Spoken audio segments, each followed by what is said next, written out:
Now I don't know what to do.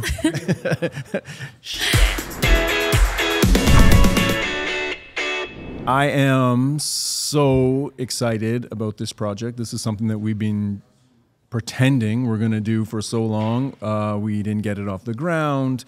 I stumbled across somebody online, Jay, behind the camera, who's doing this today, who I reached out to on a hope that he would help get this project off the ground. And finally, we're here. We're excited about it. We're going to do something a little different. We're going to talk about mortgage rates, how to get the lowest mortgage. No, we're not. No. How about how to pay your mortgage off a lot faster? No, not that either.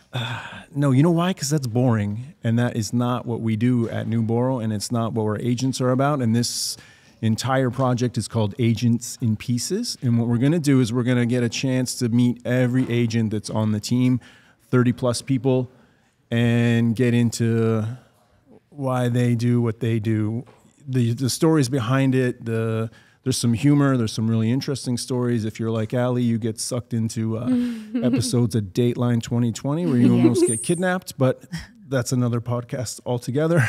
We're gonna cover that type of stuff. And today's guest, I'm super excited about. Me too. I can't wait. Let's get started.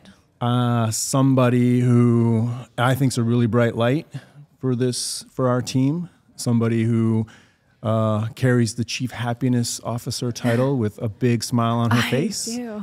And I think somebody who really gets, I hate the word vibe, but really gets what we do. And like, Allie, you've been with me for a really long time. I affectionately call you Al. Yes. But you do have a really pretty name, Alessandra, but I never use it. No. And it's, you guys have gelled right away too. And I think that just speaks to how much of a part of Nuborrow Ms. Tianna Blair is. So welcome to the show. Thank you. So excited to be here. Really? Yeah, no, I am. And I think that we'll kick it off with something we talk about all the time. And that is nobody wakes up, nobody jumps out of or finishes high school and says, man, I want to be a mortgage agent. Mm-mm. So I often ask people, even in the interview process, what makes you want to do it? Why did you do it? How did you choose, or how did you land on this career or this chapter? Because I believe life is chapters, and you're in a chapter right now. Who knows what you'll do later? I'll be here a while. Well, that's later on, right? It's one of those. Walk us down how you got even to the idea of mortgage agent. So I worked in developmental services for quite a few years, and it was very rewarding, but I got to a point where I wasn't feeling fulfilled myself. I was actually just drinking wine one night, and I think it was a BuzzFeed article, of jobs you may have never heard of. And one of them was a mortgage agent.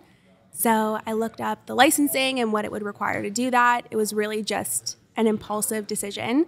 And I actually knew someone that was working in the industry at the time. So I reached out to her. She was like, connect with my boss. He might be interested. And I applied.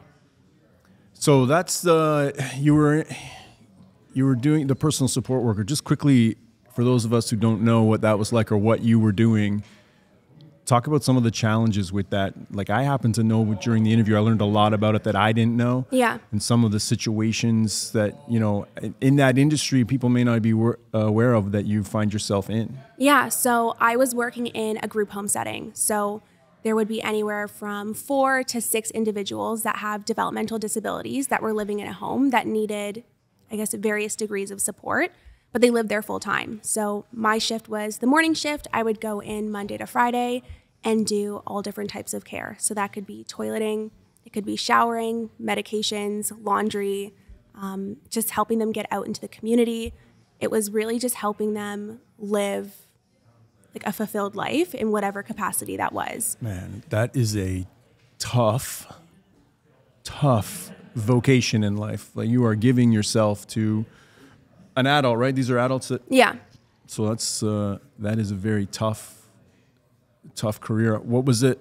Was it fulfilling for you? Like, what was the struggle? What were the struggles? Yeah, I mean, I think there's this misconception that I feel like a lot of people just think that people with disabilities are always like childlike or always sweet. But at the end of the day, they're all adults. They all have different personalities. And in life, there's going to be people that you gel with, and there's going to be people that you don't. But you still have to give the same care and support to every single person, regardless of how your personalities mesh, right? So there's people that I worked with very closely that I developed very good relationships with, and it was easy and fun to go in every single day and do whatever needed to get done. There was also people that were violent and people that didn't like me, and I still had to help them get tucked into bed or help them with their showers. And I think sometimes that was difficult because it didn't always feel like that was being appreciated, but you still had to show up the next morning, whether you were hit or yelled at or told to F off, and provide that. It's like being an agent. Yeah. And Or a parent. It's not that different than here. But you still have to show up and do the job and do it in a way that was compassionate. So I think that was probably the most difficult part. I think, and Ali, you probably attest to this, right? That's your main skill set. That chapter has given you some amazing tools to be able to, that translates so well into what we do, because we don't do purchases. We don't focus on, we're solving problems. Yeah.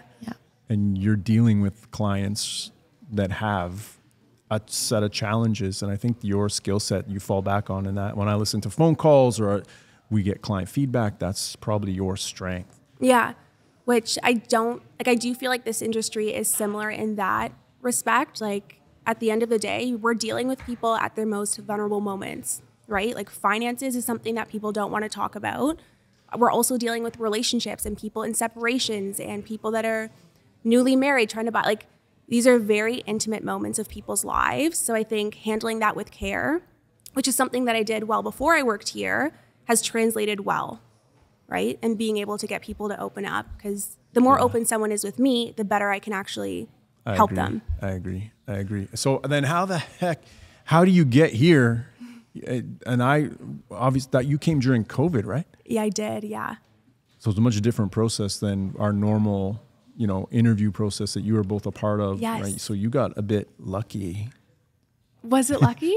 Yeah, I think I nailed the interview. Yeah, you did. Yeah.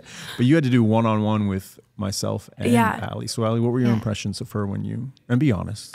Well, the good news is I only have good things to say. Okay, but I think for especially losing that social interaction over the pandemic was really challenging even for us as interviewers, right? So we're used to hopping in on a Zoom call, getting to know an individual, and everyone kind of puts on their best face. So to have Tianna in the flesh and in an office and actually kind of get a feel for Tianna and who she is as a person was really helpful.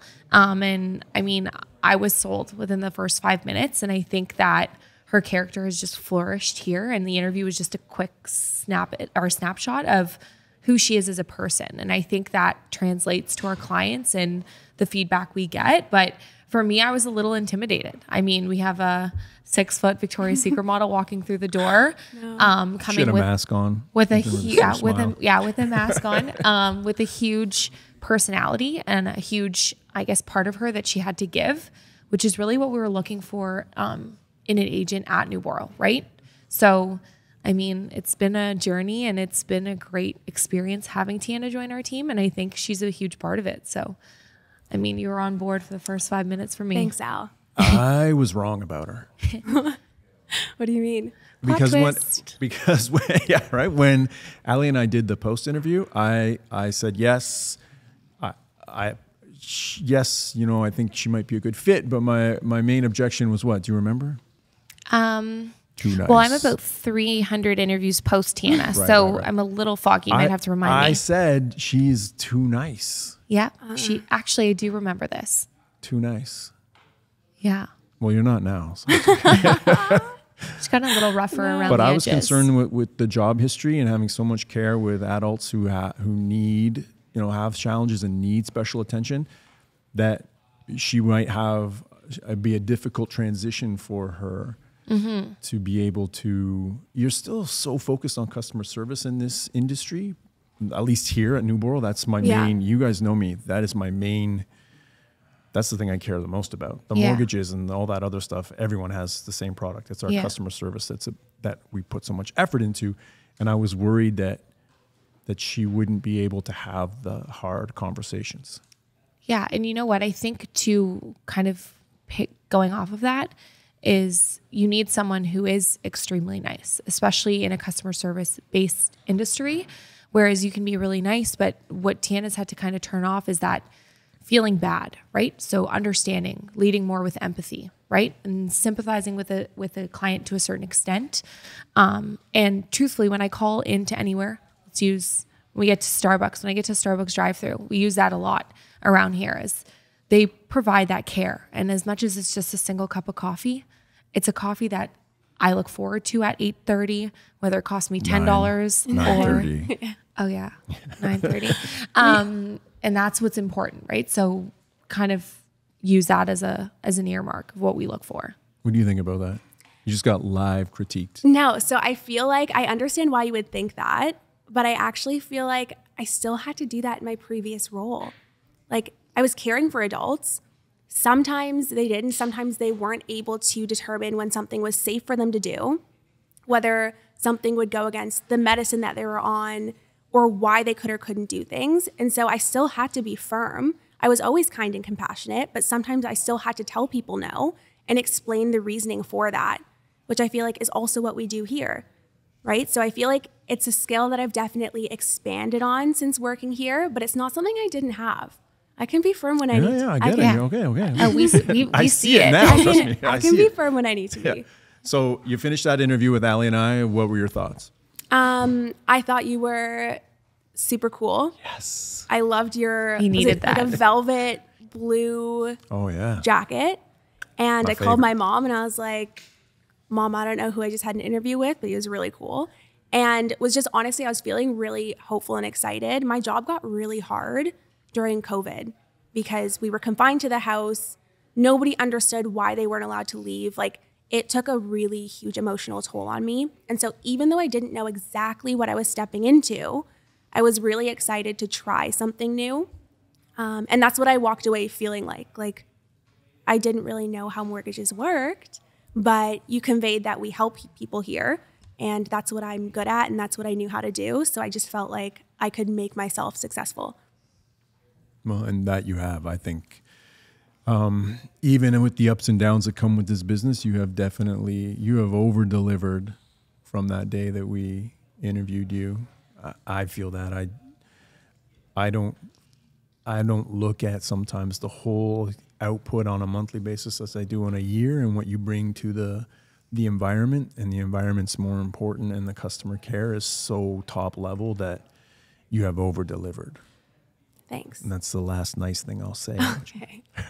It's more than I was expecting. So. Yeah, so then quickly, now you're here. You've been here for 2 years and a bit. Almost 2.5 years. Almost 2.5 years. What is it about, for you personally, what is it about Nuborrow that you love, that you hate, that you like? What does it encompass when you think about Nuborrow? Okay, so there's a couple different things. So the environment itself makes me want to come into work. Like I laugh every single day. I love all of my coworkers. I have you? Yeah. Yeah. I love working with Ali. Wow. But like I don't want to fake sick, which is huge. Like I actually want to be here every day, which is exciting. Did you hear that? I'm not sure if she's within earshot, but maybe we can re-ask that question when she hops on. But as far as like the actual job, I'm still helping people. It's just at a safe distance. So I'm not intimately helping people with their showers and their toileting and their bedding, but I'm still providing a huge impact to people. And I'm also protecting myself in the process, right? Like that to me is huge. And I think just the education piece, like I really feel like we go above and beyond educating our clients on why something works or why something doesn't work. And if it doesn't work, giving them the tools they need to eventually get there, which I think is different than a lot of other brokerages. We help people, which is at the core of what I do. So Yeah. And I think you touched on a great point in providing clients tools, right? You said sometimes it's not black and white how to explain a certain situation to someone.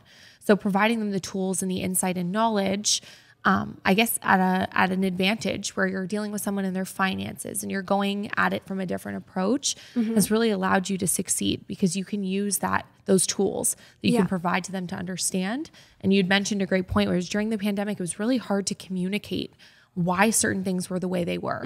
And to deliver that message in many different ways is the same thing that you do here. A lot of clients, we have to deliver messages in a different way that works for them. Whether it's a positive message or something that might be a little, let's say, degrading in a sense, it's important that you use those tools and that you've been able to use those tools to convey that message and really help our clients. Well, also, I mean, people, like the average person does their mortgage how many times in their life?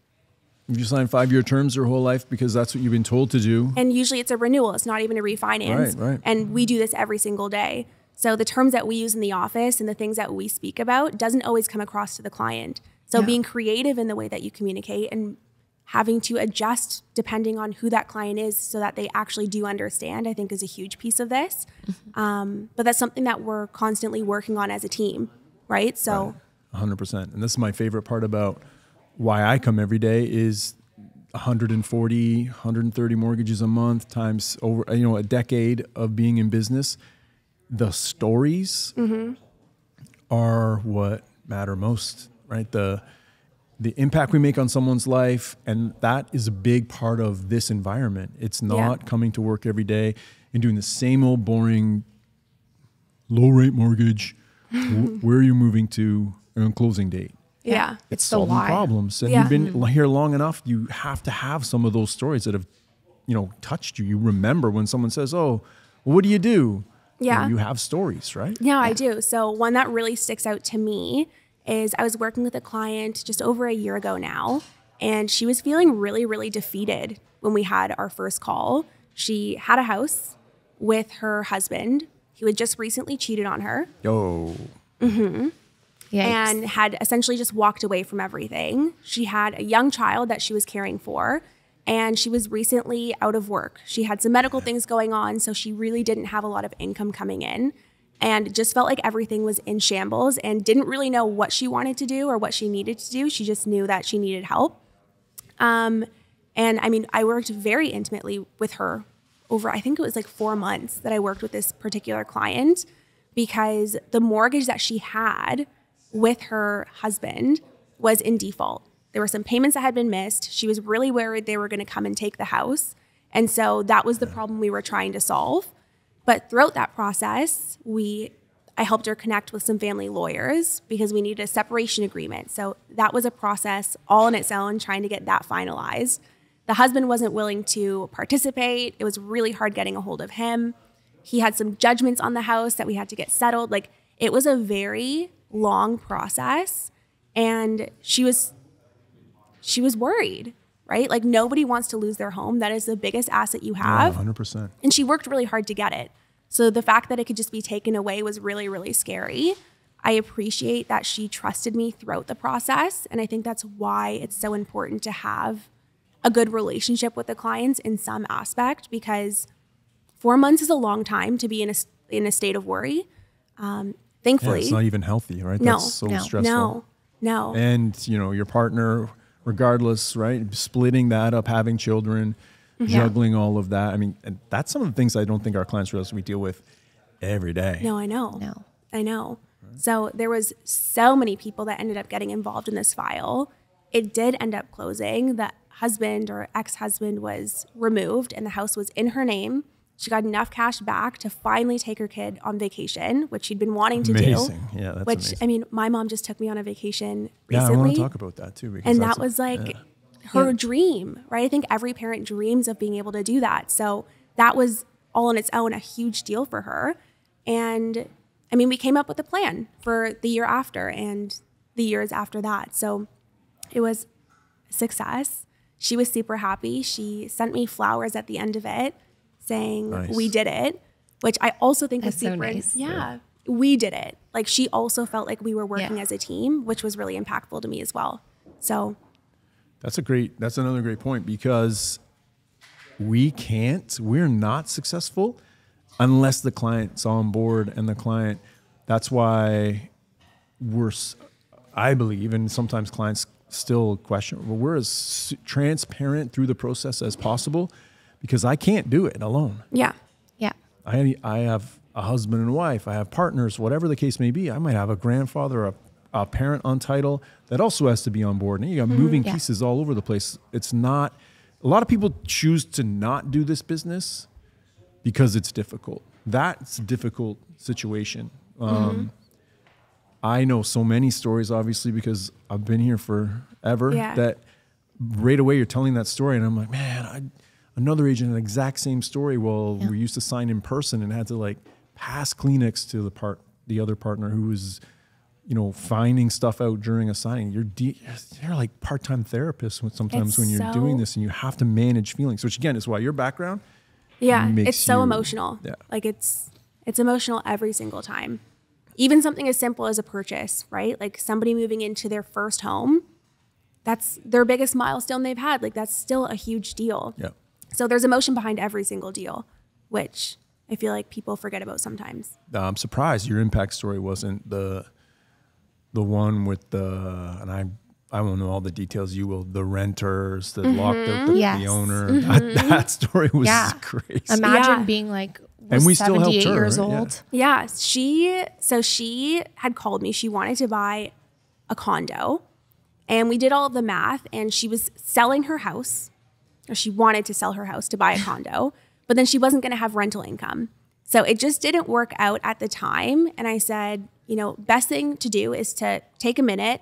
We'll work the numbers. We'll get everything figured out, but don't rush. That was on a Friday. Monday, she called me saying that she had put a firm offer in on a condo. Nice. And I was like, how did you get the down payment? And the real estate agent had given her the down payment. So she now had to cut that out. No, it's okay. Keep going. Did you cut that out? No. It's just, it shouldn't happen, but No, it shouldn't happen. She had to pay it back. Sure. So now she had a condo that she needed to close. We had no money because the house wasn't sold. And she also had to give back this down payment. It was just, it was a disaster. So, okay, we worked the numbers again. We knew we had to sell her house. That's the only way we could make this work. She had a renter in the house who had been lovely the entire time she had lived there. No issues at all. And as soon as my client had told her that she was selling the property, the renter changed all of the locks. Nice. Installed their own security cameras. Wow. Next level. And completely locked themselves in the home. Like my client could not, could not get herself into her own house. Real estate agents couldn't come in. She had a sale, or she had tried to sell the property, but it fell through. Because they couldn't get the renter out. So we ended up doing like a bridge loan. It was this product I hadn't done before. We figured it out. So then she had the 2 properties, and eventually she was able to get the renter out, but I think it took like 5 months. It did. That is a nightmare. Because I remember in the back office, the support trying to help you get Adriano trying to work the steps through to get that to even get the renter to agree to take down the security system and let people in to look at the place. It was crazy. Yeah, it's hard to get a renter out if they don't want to. Yeah, right. We often caution people that deciding to be a landlord is a dicey. Yeah, and I think what these stories basically tell us is we think the end is near, but then look out, because there's a curveball coming somewhere. Every single time. Every single time.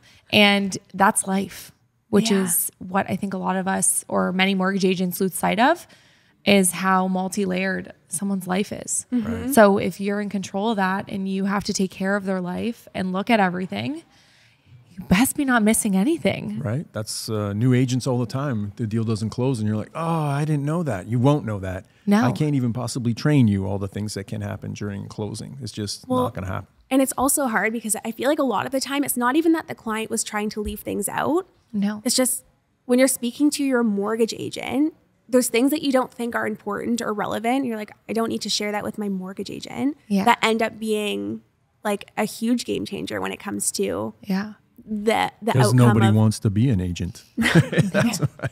For Yeah. sure not. I'm going to wrap it up, but I want to quickly touch on something I think that was so special for you. And maybe I'm wrong, but going away, you alluded to it with your mom and your sister in this like generational female Yes. like power. Yeah. Had to be so, first of all, amazing for your mom, which I Yeah. haven't met her, but you had text me some like you were either into the rum. I might but have you had a were margarita. So spiritual. Just and one. Such a grateful. No, don't be. It was Yeah. amazing. It was a great Yeah. text to receive from somebody that you work with. That how you were feeling while you were away with this Yeah. vacation and getting to spend time with just your mom. Something she's hasn't been able to do with Yeah. you yet. So that's amazing. It was a big deal for her. She was married. She just recently divorced, but she's never really had financial freedom. I feel like it's something that a lot of families don't talk about. And if you don't talk about it with your parents, where else do you really learn financial habits from? And she's worked hard her entire life, but there really hasn't been an excess of money to go and do the things that maybe she wanted to do. So nice. Yeah, she just started a new job. She has her house. Like she's getting everything set up. And this was like a really huge deal for her. It was supposed to be me taking her away for her birthday, but in mom fashion, she was like, this is a gift Yes. all on its own. So That's amazing. That's amazing, Yeah. right? Quality time, and you got to spend that time. And then the other thing that I think is amazing is you just recently took a huge leap Yes. and got into modeling, which I think is amazing. Oh, thank you. Yeah, it's been really fun. I'm not leaving anytime soon. Okay, good.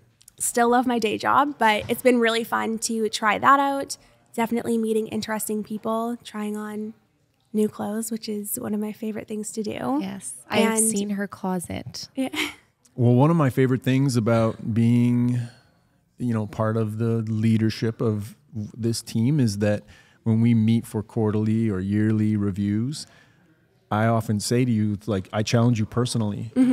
Yeah. And I just threw it out and said, like, why aren't you doing that?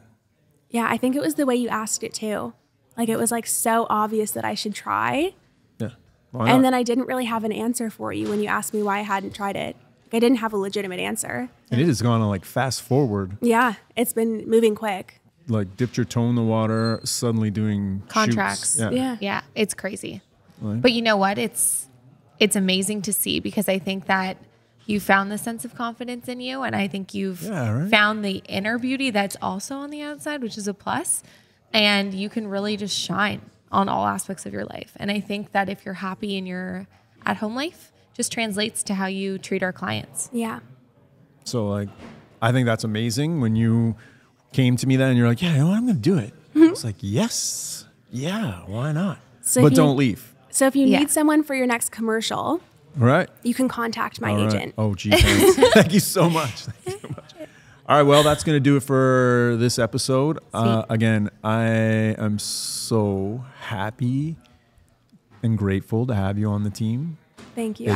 You came during COVID, which is such a difficult time. In fact, a lot of the core are COVID babies, right? We Yeah. interviewed during COVID. It's true. That went through a different process than they go through now. Maybe it was it was just such timing. People were making these big changes and trying something new, and Yeah. we got really lucky when Yeah. you came through the door. Yeah. Thank you. Glad to be here. So thank you again, Thank you. Allie. As always, I guess thank you. Yes. No problem. So you've been listening to Agents in Pieces. Come back next time. We'll have another agent, and again, we'll get in depth on why they're here and why they're part of Nuborrow. Again, Great. thank you so much. Thank you so much. Thank you, Tianna. Bye.